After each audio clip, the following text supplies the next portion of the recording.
ओम नमोरियंताणम नमो सिद्धाणम नमो हैर्याणम नमो वज्जायाणम नमो लोहे सव्वसावुणम मंगलम भगवान वीरो मंगलम गौतमो गणी मंगलम कुंद कुंदार्यो जैन धर्मोस्तु मंगलम ओंकार बिंदु संयुक्तम नित्यं जायन्ति योगिना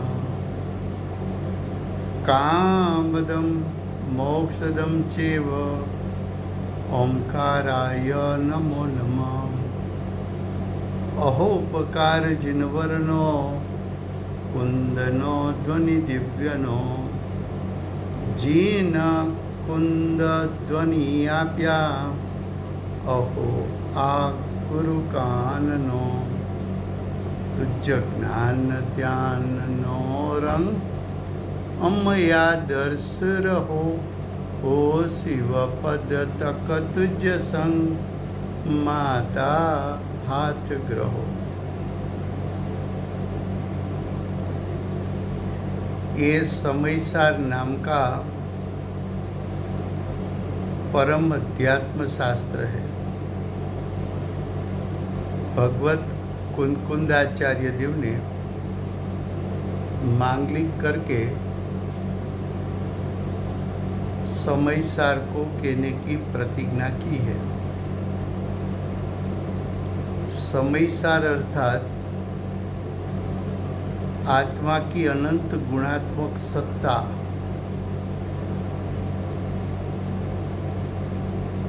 आत्मा की अनंत शक्ति रूप सत्ता,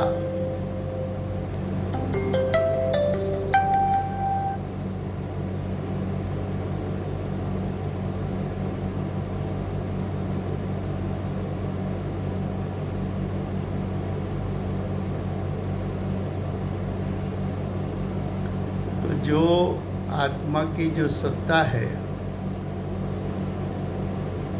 अनंत गुणात्मक चैतन्य स्वरूप,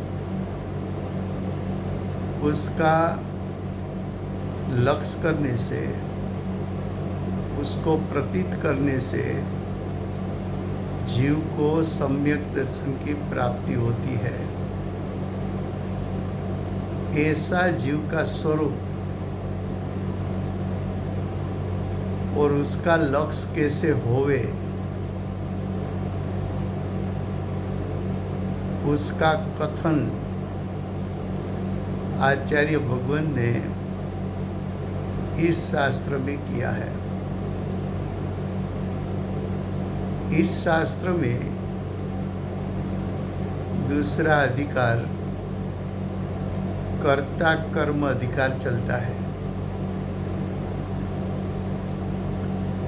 कर्ता अज्ञानी है,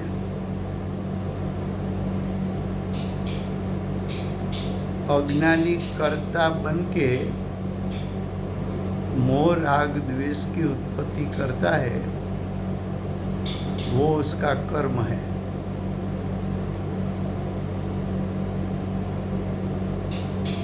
ऐसे अज्ञानी की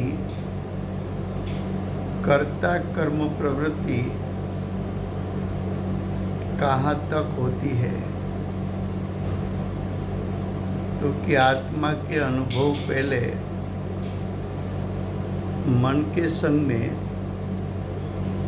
जो चिंतन चलता है तभी भी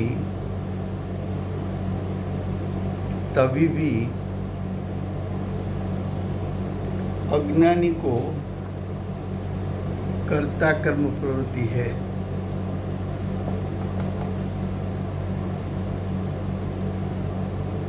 ये बात समझाने के लिए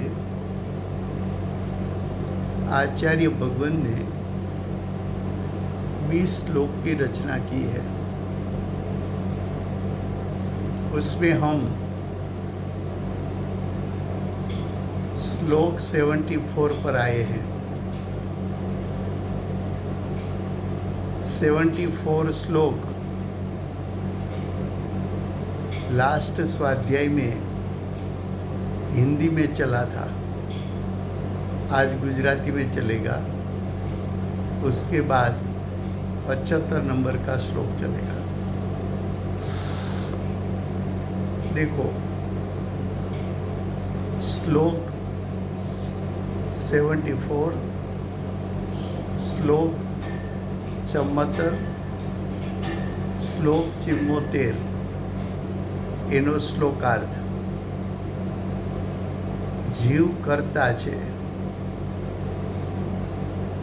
કયો જીવ? તો કે અજ્ઞાનીનો જીવ. કોનો કરતા છે? તો કે પોતાના વિભાવરૂપ પરિણામનો કરતા છે. કોનો કરતા છે? પોતાના મોહ રાગ દ્વેષ આદિના પરિણામનો કરતા છે.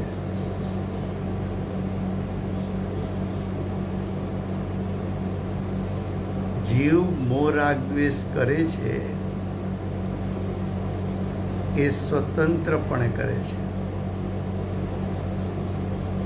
કર્મનો ઉદય એને મોહ રાગ દ્વેષ કરાવતો નથી.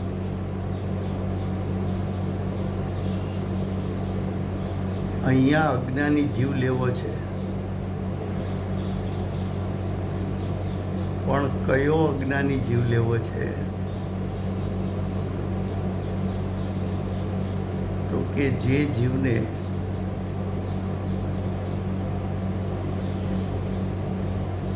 સમ્યક દર્શન પ્રાપ્તિ કરવાની ભાવના છે.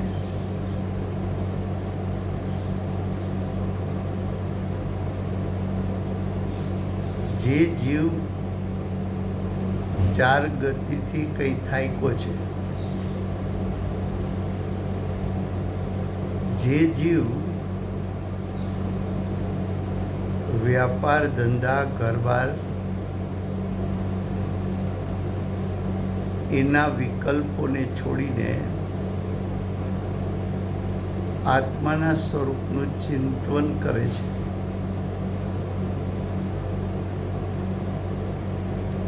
જે જીવ ચિંતન કરવા માટે એકાંત સ્થળમાં બેસીને 5 ઇન્દ્રિય મનના સંગે ઉત્પન્ન થતા પરદ્રવ્યના વિકલ્પોને છોડીને મનના સંગમાં એકાંતમાં બેસી આત્માના સ્વરૂપનું ચિંતન કરે છે. એ ચિંતન કરતા કરતા મારે સમ્યક દર્શનની પ્રાપ્તિ કરવી છે એવી પણ અંદરમાં ભાવના ઉત્પન્ન થઈ છે. એવો જીવ આત્માનું સ્વરૂપ અનંત પ્રકારે છે, એમાંથી એક સ્વરૂપ ચિંતવે છે. કયું સ્વરૂપ ચિંતવે છે?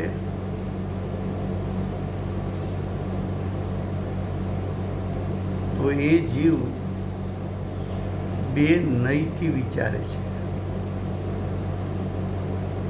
એક વ્યવહાર નહીંથી, બીજું શુદ્ધ નહીંથી. નહીંનું કામ શું છે? તો કે નહીંનું કાર્ય તો આત્માના સ્વભાવ તરફ લઈ જવાનું છે. વ્યવહાર નહીંનું કાર્ય શું છે? તો કે વ્યવહાર નહીંના ચિંતનમાં એણે ચિંતનના સ્વરૂપમાં આટલો તો ત્યાગ કર્યો, કે 10 પ્રકારના પરિગ્રહના વિકલ્પો છોડ્યા, શરીર 5 ઇન્દ્રિય એના વિકલ્પો છોડ્યા, કુટુંબ ઘર-બાર એના વિકલ્પો છોડ્યા, વિકલ્પની હારમાળા થાય એવા સ્થાનો છોડ્યા, એકાંતમાં જઈને બેઠો આત્માના સ્વરૂપનું ચિંતન કરે છે કે વ્યવહાર નહીંથી આત્મા કરતા છે અને શુદ્ધ નહીંથી આત્મા અકર્તા છે.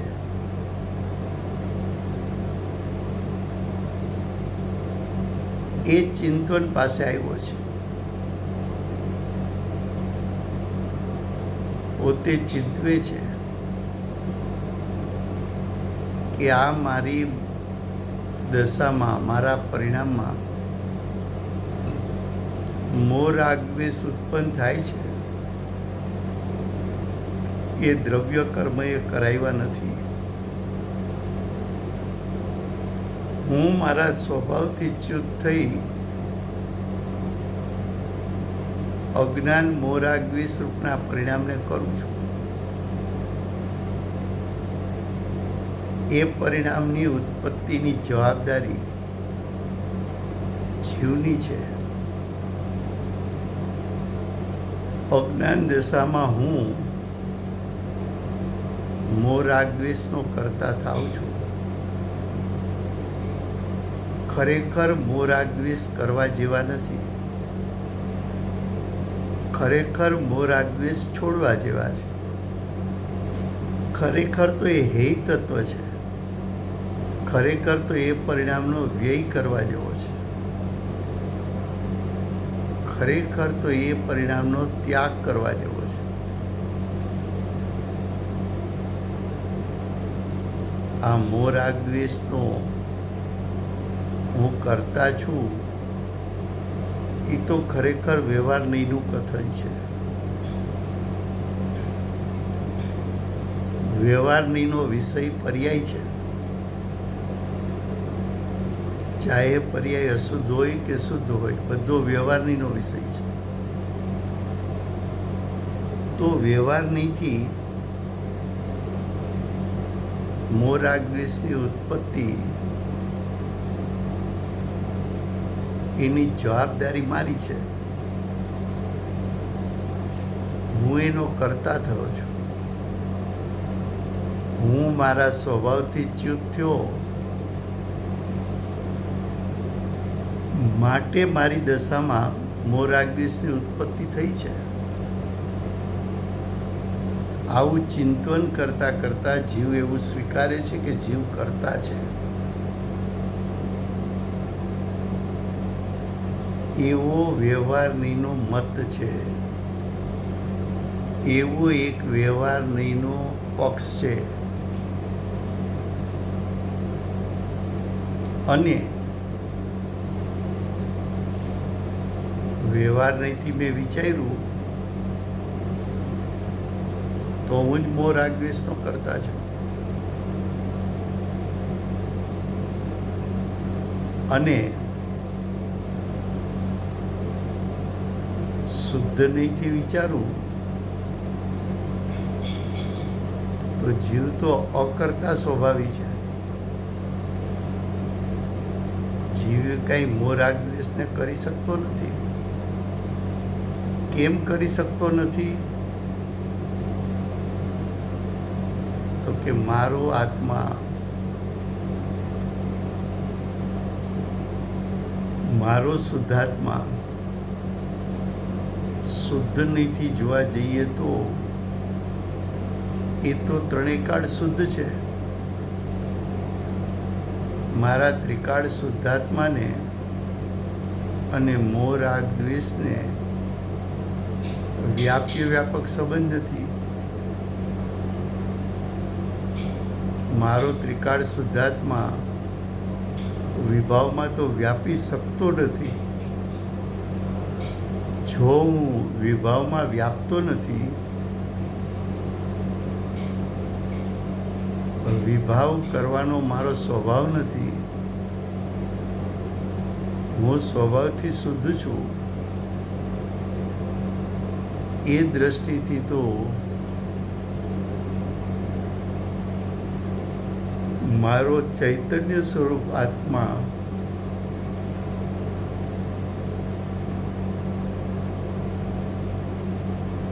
અજ્ઞાન મોહ રાગ દ્વેષનો કરતા નથી.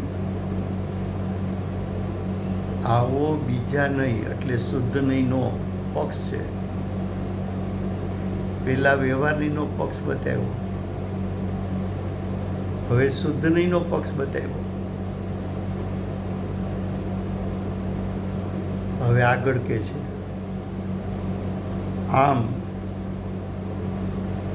આમનો અર્થ શું છે? તો કે વ્યવહાર નહીં, હું અજ્ઞાન મોહ રાગ દ્વેષનો કરતા છું. શુદ્ધ નહીં, હું અજ્ઞાન મોહ રાગ દ્વેષનો કરતા છું. આમ ચિત્ત સ્વરૂપ જીવ વિશે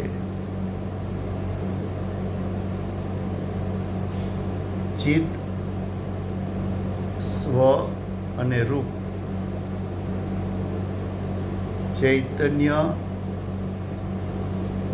સ્વનો સ્વભાવ,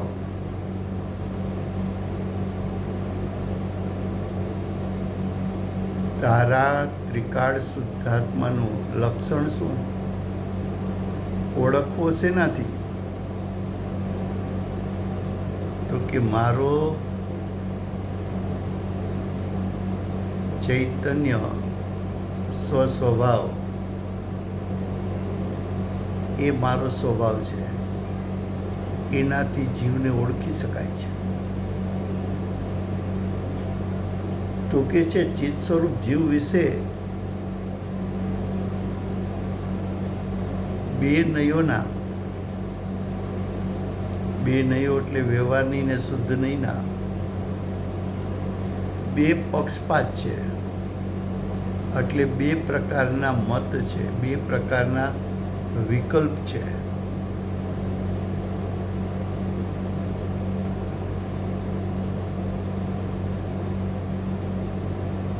તો આચાર્ય ભગવાન કહે છે કે તારે મનના સંગમાં માત્ર આત્માનું સ્વરૂપ એનું ચિંતન જ કરવું છે કે તારે ચિંતનને છોડીને આત્માના સ્વરૂપનો અનુભવ કરવો છે? તો કે આચાર્ય ભગવંત આવું કેમ પૂછે છે?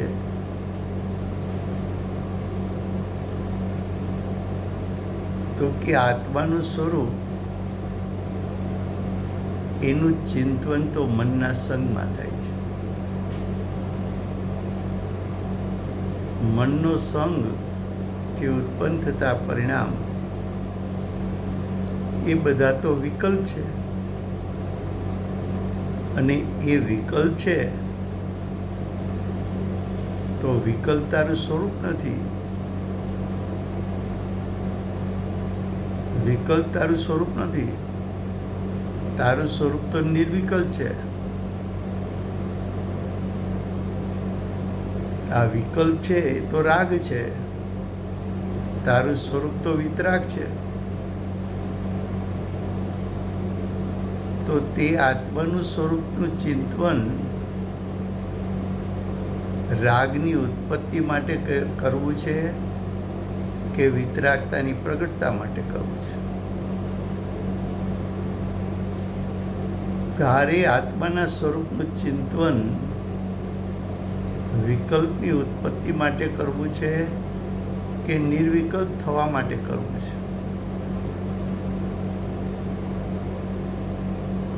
તું આત્માના સ્વરૂપનું બે પ્રકારે મનના સંગમાં ચિંતન કરે, તેથી શું? તેથી શું એટલે તારું એમાં હિત ક્યાં છે? તને એ લાભનું કારણ ક્યાં છે?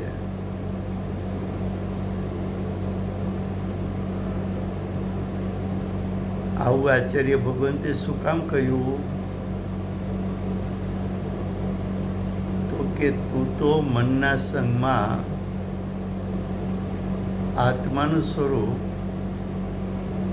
ચિંતન કરવામાં રોકાઈ ગયો તો તને નિર્વિકલ્પ દશા પ્રાપ્ત થતી નથી.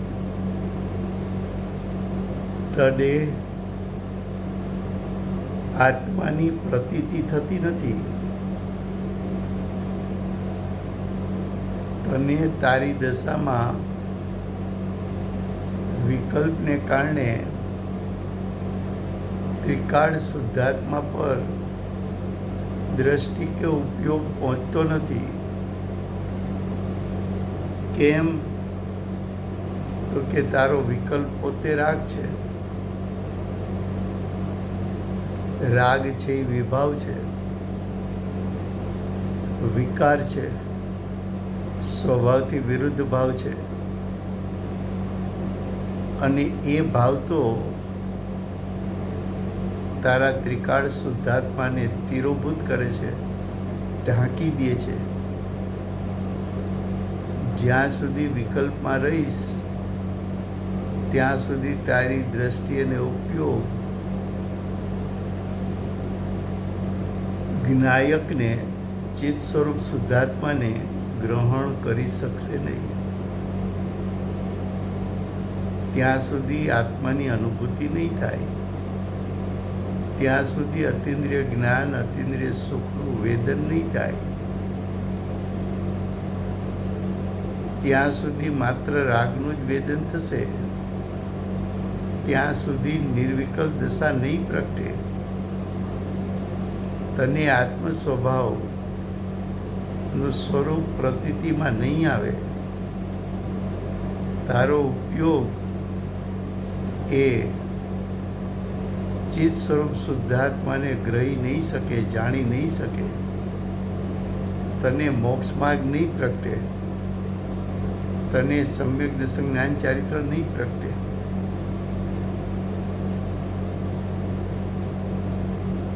તો કે આવા બે પક્ષપાત, બે મત છોડ.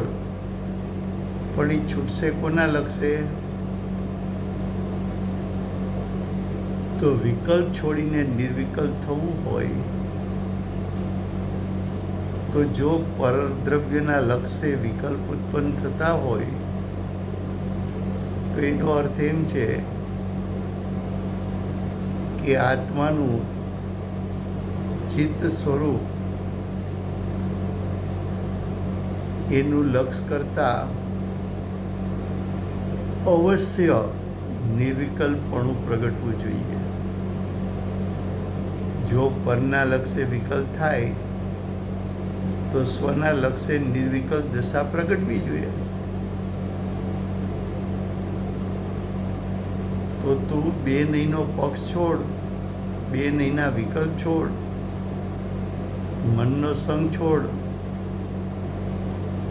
વિકલ્પનો રાગ છોડ.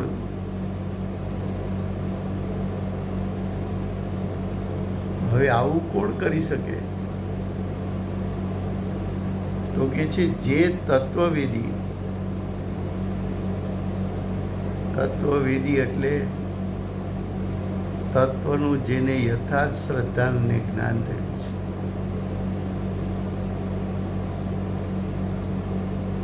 જેને ખ્યાલ છે કે વિકલ્પ છે એ આશ્રવ તત્વ છે.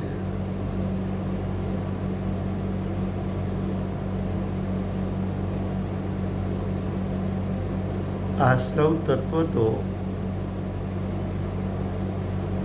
પરના લક્ષ્ય ઉત્પન્ન થયેલું છે. આશ્રવ તત્વ તો આત્માની અશુદ્ધતા છે. અને અશુદ્ધતા તો આત્માના યથાર્થ સ્વરૂપને તિરોભૂત કરનારું, ઢાંકનારું હોવાથી આશ્રવ તત્વ ઉત્પન્ન થતા ચૈતન્ય સ્વરૂપ આત્માનું તિરોભૂત થાય છે.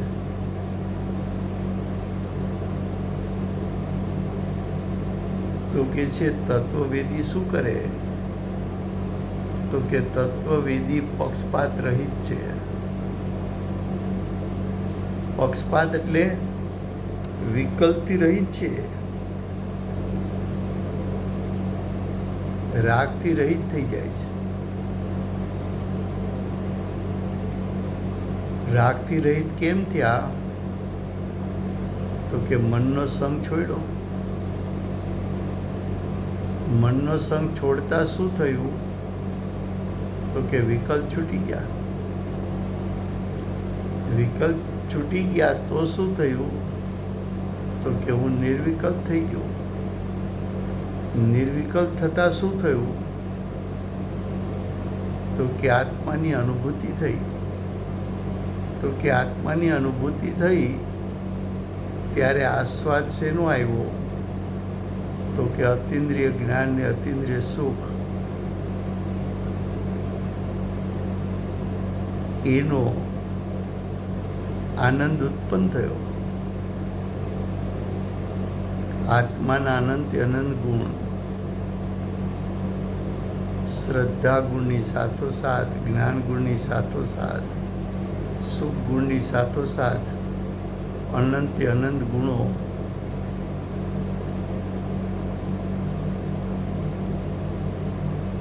એની આંશિક શુદ્ધતા પ્રગટ થઈ ગઈ. તો કે છે જે તત્વવેદી કહેતા તત્વનું યથાર્થ શ્રદ્ધા જ્ઞાન કરનારા, તત્વવેદી એટલે સમ્યક દર્શન, સમ્યક જ્ઞાન જેને પ્રાપ્ત થયું છે. તત્વવેદી એટલે જ્ઞાની, પક્ષપાત રહિત થયા છે. પક્ષપાત રહિત થયા છે એટલે આ બંને વિકલ્પોના ત્યાગી થયા છે. બંને વિકલ્પનો ત્યાગ, તેને એટલે જ્ઞાનીને, સમ્યક દ્રષ્ટિને, કે જે નિર્વિકલ્પ થયા છે, તેને નિરંતર એકવાર વિકલ્પનો ત્યાગ થઈ ગયો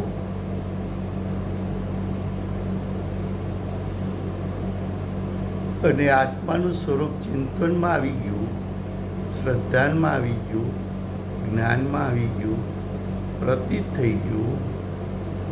હવે એ પ્રતીતિ સમ્યક દ્રષ્ટિની ક્યારેય છૂટવાની નથી. માટે નિરંતર શબ્દ છે. તો કે નિરંતર ચિત્ત સ્વરૂપ જીવ ચિત્ત સ્વરૂપ જ છે.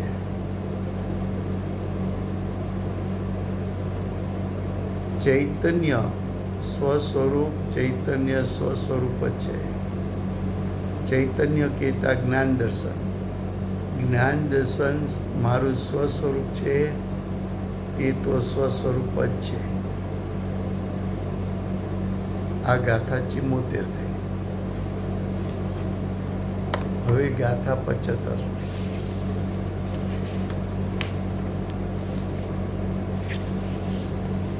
શ્લોકાર્થ 75, 75 નંબરનો શ્લોક.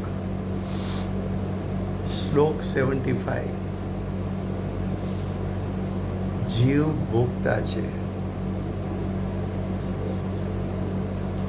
કયો જીવ ભોગતા છે? અજ્ઞાની. કયો જીવ ભોગતા છે? મિથ્યા દ્રષ્ટિ.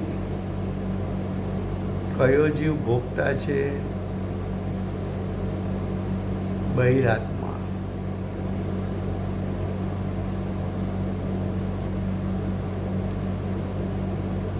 તો અજ્ઞાની જીવ કોનો ભોગતા છે? વિકારનો, વિભાવનો, મોહ રાગ દ્વેષનો.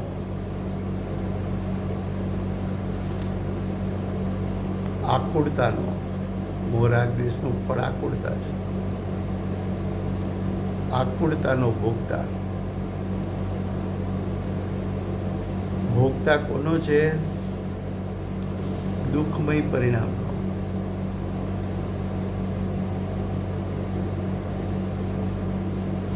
એનો ભોગતા.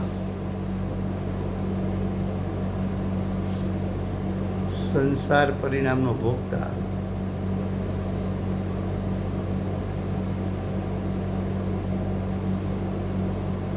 પુણ્ય પાપ આશ્રવ બંધનો ભોગતા.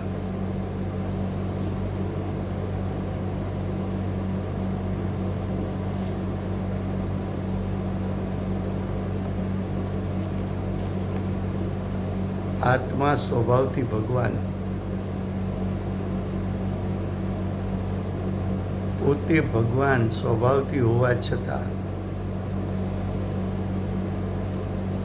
મોહ રાગ દ્વેષમાં સંતોષાઈ ગયો. ત્યાં ભોગવટો કરવા રોકાઈ ગયો.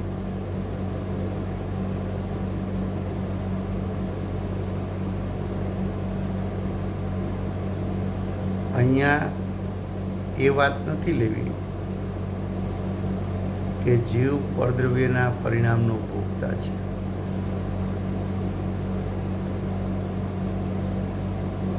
અહીં તો જીવનમાં ઉત્પન્ન થતા પરિણામ જ લેવા છે.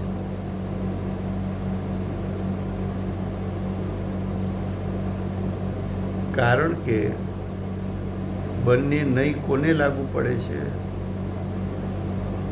તો કે બંને નહીં જીવના સ્વરૂપને લાગુ પડે છે.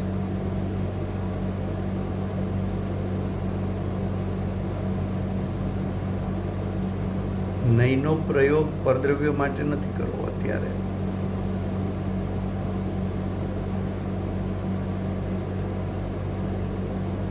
તો કે છે જીવ ભોગતા છે.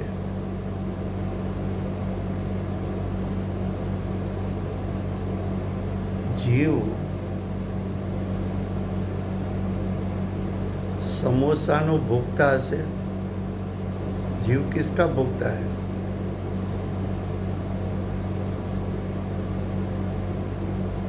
श्रीखंड पूरी नो भोगता हसे.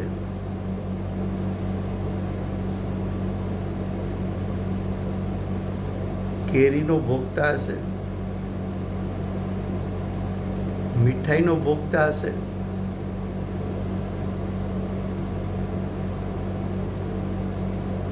परद्रव्यने जीव भोगवी सके?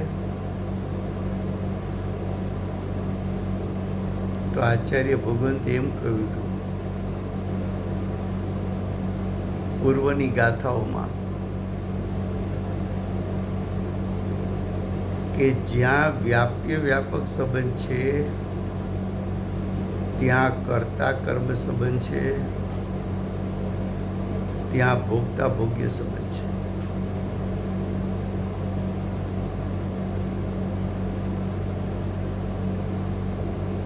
તો જો તું એમ કે જીવ પરદ્રવ્યનો કરતા છે,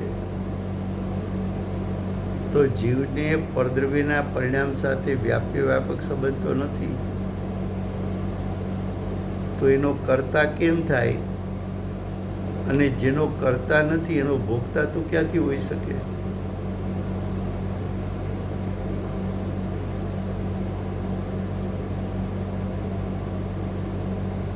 અહીં કે છે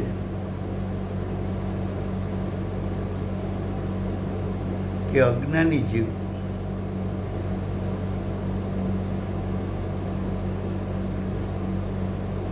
પણ અજ્ઞાની જીવ કેવો?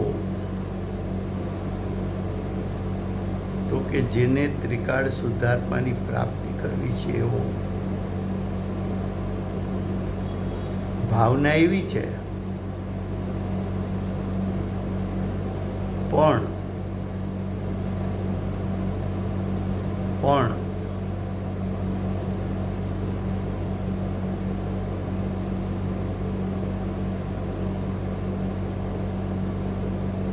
જીવ એનો ભોગતા હોવા છતાં એનો એટલે પોતાના પરિણામનો ભોગતા હોવા છતાં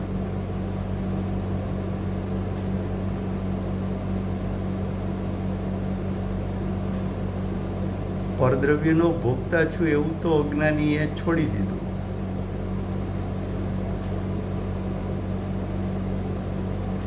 પણ એને એમ થાય છે કે હું સ્વભાવથી ચ્યુત થાઉં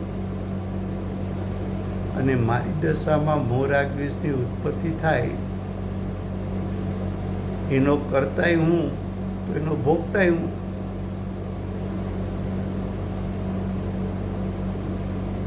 એ હું ભોગતા છું મોહ રાગ દ્વેષનો એવું કેમ માન્યું?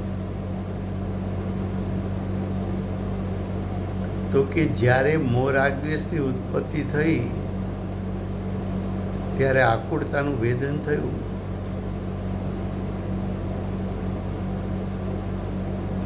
માટે માની બેઠો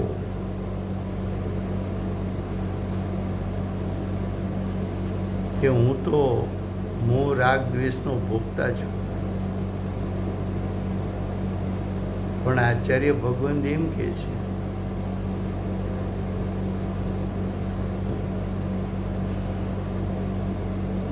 કે આત્મા સ્વભાવથી જ શુદ્ધ હોય અને આત્મા સ્વભાવથી જ અભોગતા હોય, તો આત્મા સ્વભાવથી શુદ્ધ હોય તો મોહ રાગ દ્વેષની ઉત્પત્તિ કરે કેમ? માટે મોહ રાગ દ્વેષનો ત્રિકાળ શુદ્ધાત્મા તો કરતા જ નથી. કરતા નથી માટે ભોગતા નથી, અને કરતા ભોગતા નથી તો એ વિભાવમાં તો કર્મનો ઉદય વ્યાપેલો છે, જીવ તો વ્યાપેલો નથી.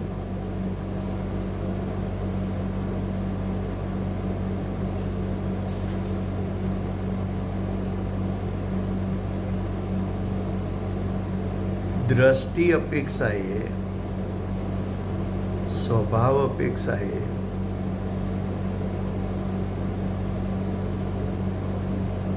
આત્મા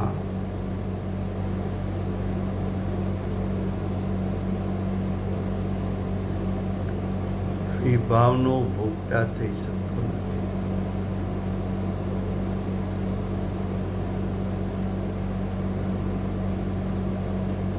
છતાં અજ્ઞાનીએ શું કહ્યું? જીવ ભોગતા છે એવો એક નહીંનો પક્ષ છે.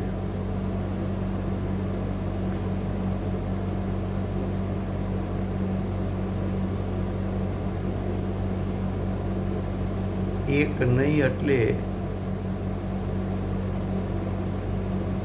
એક પક્ષથી વિચારીએ,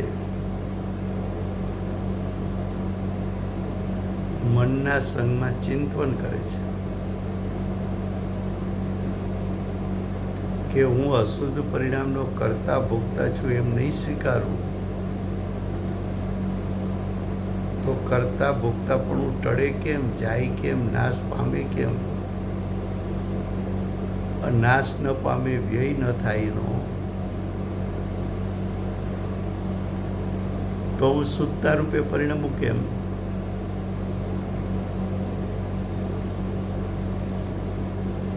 એવું ચિંતન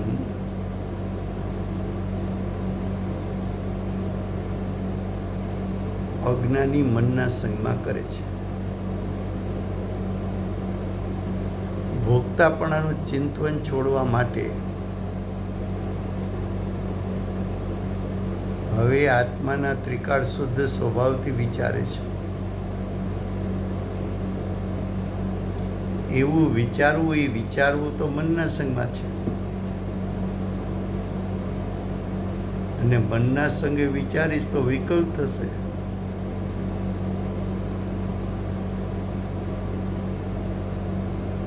તો એવા વિકલ્પમાં ઊભો રહીને અજ્ઞાની જીવ એમ કહે છે, જીવ સ્વભાવથી અશુદ્ધ પરિણામનો ભોગતા નથી. એવો બીજી નહીંનો એટલે શુદ્ધ નહીંનો પક્ષ છે.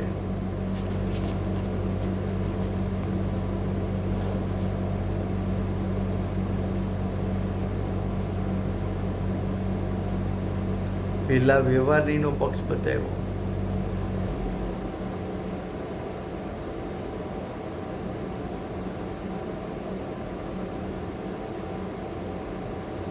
તો કે છે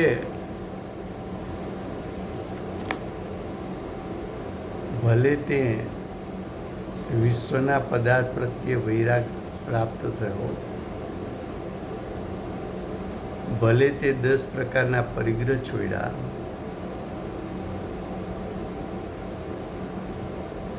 ભલે તે ઘર બાર કુટુંબ રાજમહેલ બધું છોડ્યું,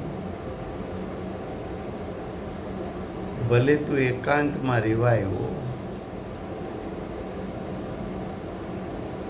અને એકાંતમાં પ્રમાણિકપણે મનના સંગે તે વિચાર કર્યો કે હું ભોગતા છું કે ભોગતા નથી.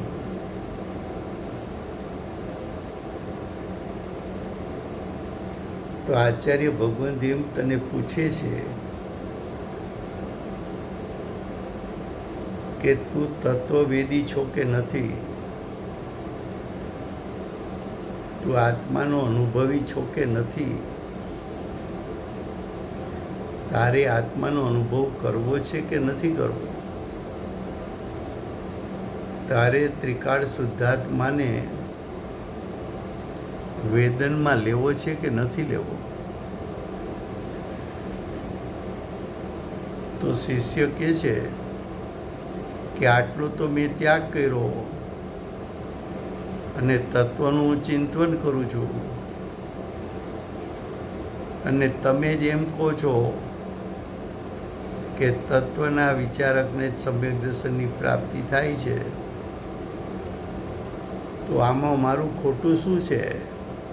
ચિંતન કરું છું એમાં.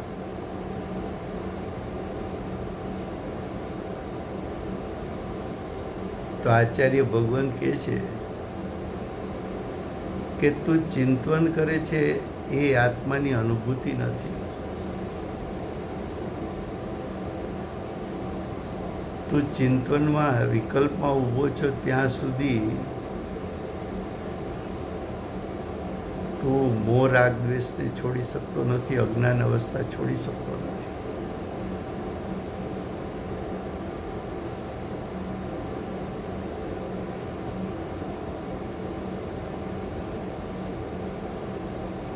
તો કે ચલો હું વ્યવહારનીનો પક્ષ છોડી દઉં,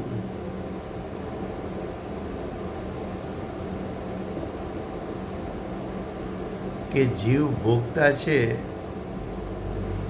એવો વિકલ્પ છોડી દઉં, અને હું તો શુદ્ધ નહીંના વિષયભૂત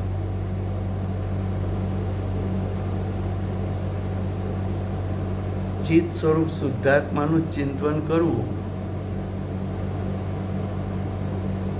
અને આચાર્ય ભગવાન તમે જ કહો છો ચિત્ત સ્વરૂપ ભગવાન આત્મા તો અભોગતા છે,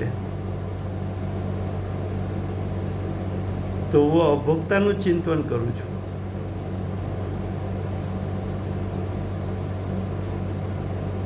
તો આચાર્ય ભગવાન કહે છે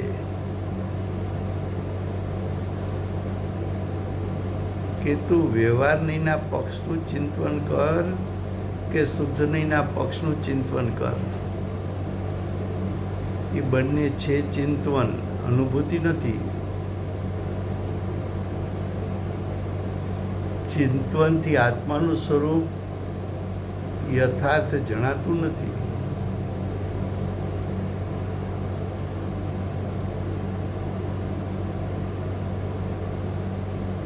તો શિષ્ય પૂછે છે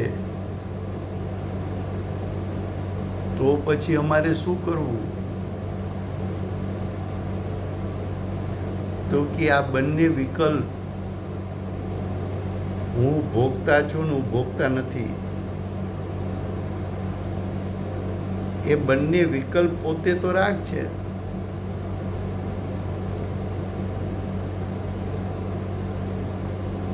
અને રાગ પરના લક્ષ્ય ઉત્પન્ન થાય છે,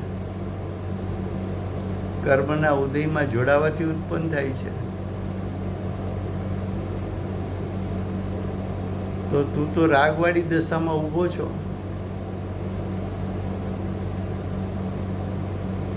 એ જ ઉત્પન્ન થયેલો રાગ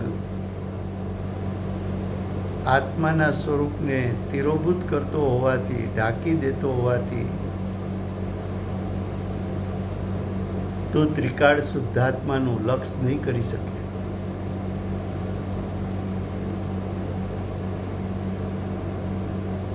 વિકલ્પ છે એ રાગ છે, તને બેસતું કેમ નથી? વિકલ્પ છે એ દ્રવ્ય મનના સંગમાં જ ઉત્પન્ન થાય, આત્માના સ્વભાવના લક્ષ્ય ઉત્પન્ન થાય. એ તો સિદ્ધાંત છે.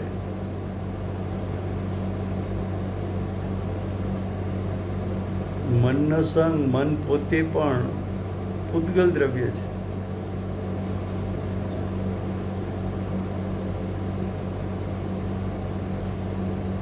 તો પૂતગલના લક્ષ્ય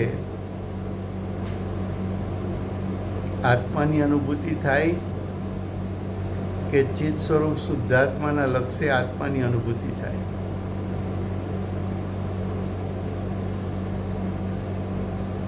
જો તારે ચિત્ત સ્વરૂપ જીવ વિશે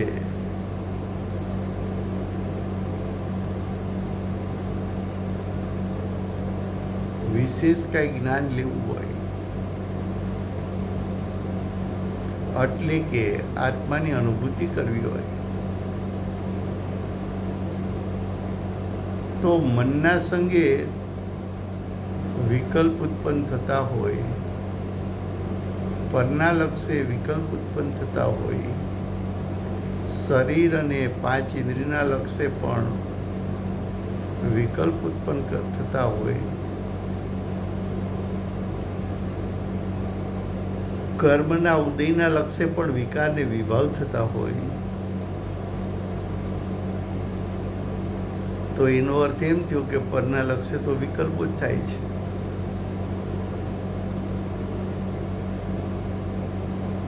હવે જો એ વિકલ્પ પરના લક્ષ્ય વિકલ્પ થતા હોય તો સ્વના લક્ષ્ય અવશ્ય નિર્વિકલ્પ થતું હોવું જોઈએ.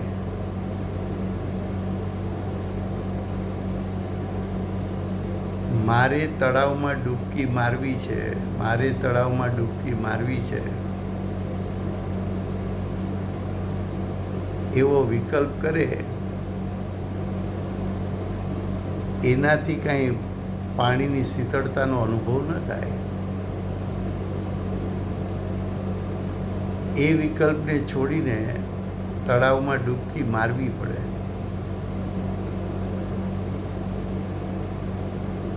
આત્માનું સ્વરૂપ કેવું છે એના ચિંતનના પાડા લે.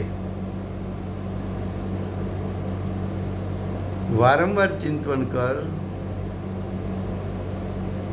એનાથી ત્રિકાળ શુદ્ધાત્મા પ્રાપ્ત નહીં થાય, વેદનમાં નહીં આવે.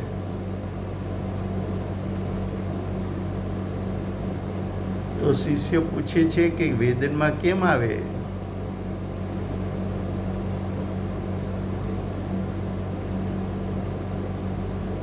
તો કે તત્વવેદી સમ્યક દ્રષ્ટિ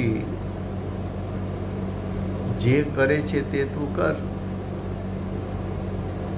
તો કે સમ્યક દ્રષ્ટિ શું કરે છે? તો કે એ તો પક્ષપાત રહિત થઈને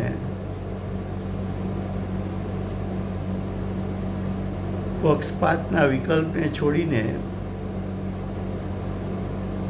ચિત્ત સ્વરૂપ શુદ્ધાત્માના લક્ષ્યે નિર્વિકલ્પ થયો, તો એને આત્માનું સ્વરૂપ ચિંતન વેદનમાં આવી ગયું. મનના સંગે ઉત્પન્ન થતા વિકલ્પો પણ છૂટી ગયા, છોડવા ન પડ્યા.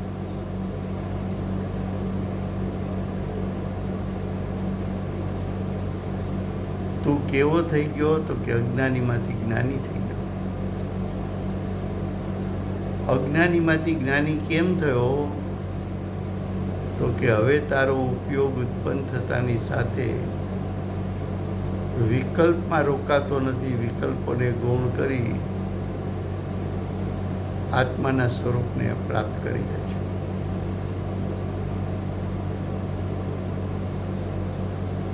ये बात हुई गुजराती में. अब हिंदी में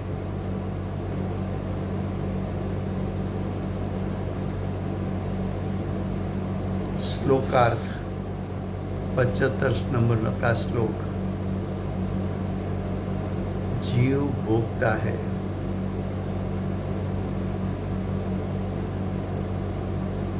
जीव भोगता है ऐसा एक नई का मत है, पक्ष है.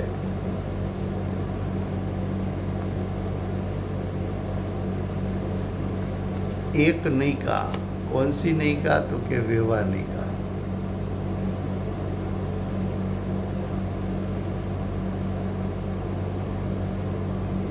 यहाँ कौन सा जीव लेना है? तो कि जो जीव अज्ञानी है, जो जीव मिथ्या दृष्टि है, जो जीव बहिरात्मा है, ऐसा जीव किसका भोगता है? विकल्प का भोगता है, विभाव का भोगता है, अज्ञान मोह राग द्वेष का भोगता है और आकुलता का भोगता है.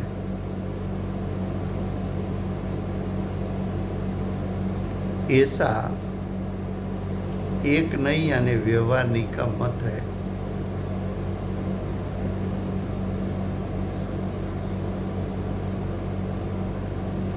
व्यवहार नहीं से ये बात यथार्थ है कि अज्ञानी जीव अज्ञान मोह राग द्वेष का भोगता है.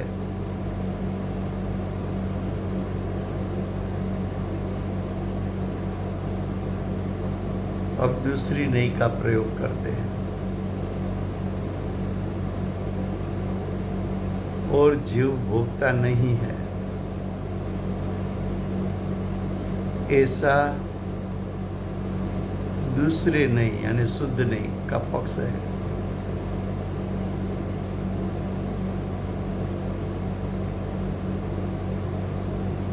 आत्मा तीनों काल शुद्ध है,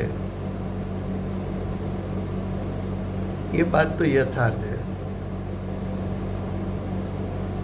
कैसे यथार्थ है? तो कि अरियन सिद्ध परमात्मा को अतीन्द्रिय ज्ञान परिपूर्ण, अतीन्द्रिय सुख परिपूर्ण અને વિતરાગતા की प्रगटता भी परिपूर्ण, ये पर्याय में जो जीवों को अतीन्द्रिय ज्ञान सुख का वेदन हुआ, वितरागता का वेदन हुआ, वो शुद्ध परिणाम आया कहाँ से? बाहर से आया कि जीव में से आया? तो कि जीव में से आया. तो ऐसे जीव में अंदर से क्षायिक ज्ञान, क्षायिक दर्शन, क्षायिक सुख, क्षायिक वीर्य जो प्रकटता है, ऐसा प्रकट करने का शक्ति रूप सामर्थ्य जीव में होना चाहिए. जीव में क्यों होना चाहिए?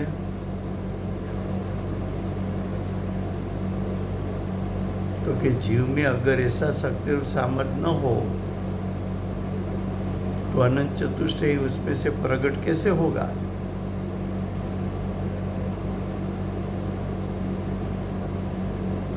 तो अनंत चतुष्टय प्रकट हुआ, उसका अर्थ ये कि आत्मा स्वभाव से परिपूर्ण है. तो आत्मा स्वभाव से परिपूर्ण है,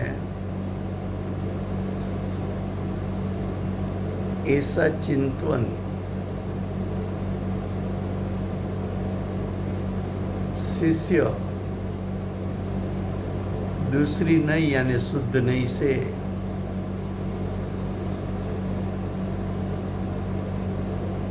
विकल्प करता है।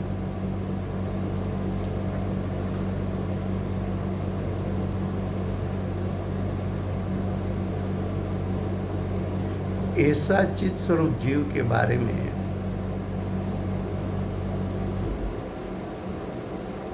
दो मत है, दो नहीं है।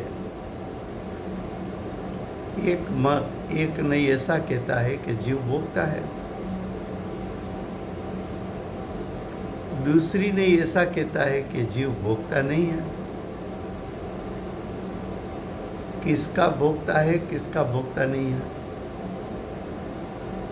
तो कि यहाँ परद्रव्य के परिणाम की तो बात लेनी नहीं है।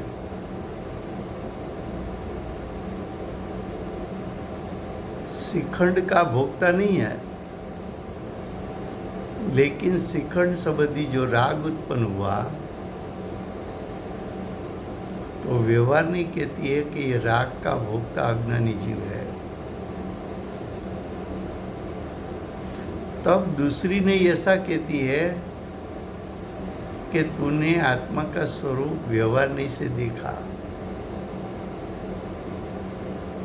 इसलिए तूने बोला कि जीव राग का भोक्ता है। लेकिन तू जीव का स्वरूप शुद्ध नहीं से देखे तो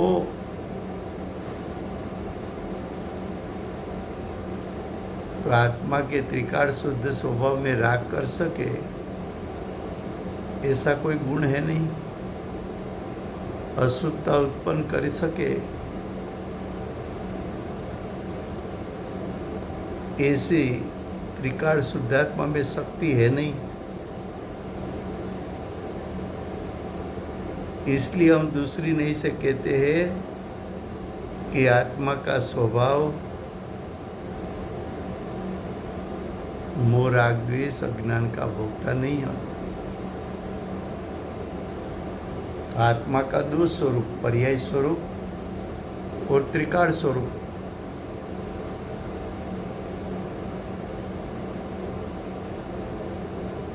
तब तत्ववेदी क्या कहता है? तत्ववेदी यानी आत्मा के अनुभवी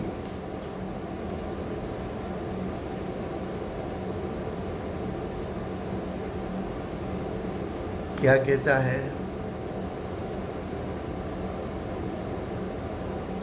तत्ववेदी यानी ज्ञानी, ज्ञानी क्या कहता है? तत्ववेदी यानी साधक, साधक क्या कहता है कि तू दो नहीं से जो सोचता है वो सोच तो मन के संग में हुई और मन के संग में दोनों पक्ष का विकल्प उत्पन्न हो सकता है, लेकिन आत्मा की अनुभूति नहीं हो सकती, निर्विकल्पता नहीं हो सकती। आत्मा की अनुभूति और निर्विकल्पता तो चैतन्य स्वरूप, चैतन्य स्वस्वभाव, ज्ञान दर्शन स्वस्वभावी त्रिकाल शुद्धात्मा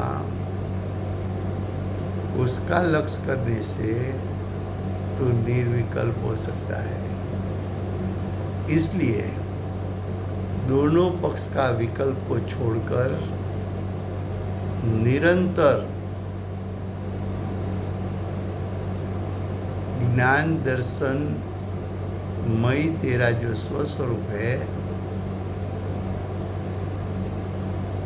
उसकी प्रतीति कर, मन का संग छोड़, तो तुझे आत्मा की अनुभूति हो जाएगी। समय हो गया है। वर्तमान 24 के आखिरी तीर्थंकर बाल ब्रह्मचारी महावीर भगवान की जय हो।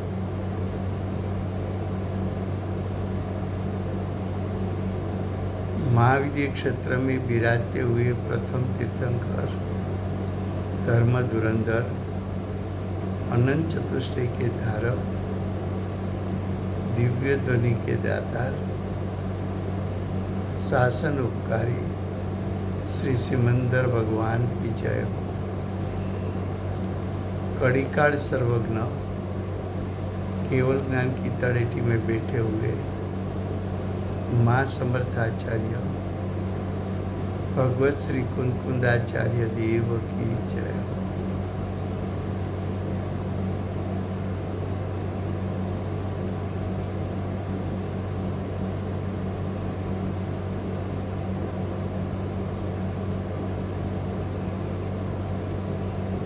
वर्तमान काल में सम्यक दर्शन का उपदेश देने वाले, तीर्थ के नायक, तीर्थ के स्थापक, तीर्थ के प्रवर्तक, परम कृपालु श्री सद्गुरुदेव की जय हो। पूज्य गुरुदेव को शुद्ध तीर्थंकर के रूप में महिमा दिखाने वाली स्वानुभव युक्त, जातिस्मरण ज्ञान युक्त प्रसम मूर्ति भगवती मात की जय हो। सम्यक दर्शन की प्राप्ति में निमित्त रूप सर्व जिनवाणी मात की जय हो। पूज्य गुरुदेव और माता जी की साधना भूमि सुवर्णपुरी धाम की जय हो। सुवर्णपुरी धाम में विराजते हुए सब देव शास्त्र गुरु भगवंत की जय हो। वर्तमान गुरु भविष्य के तीर्थंकर श्री सूर्यकीर्ति भगवान की जय हो।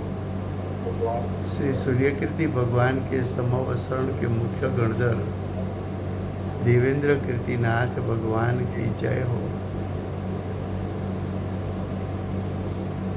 परम वितराग दिगंबर जैन धर्म की जय हो।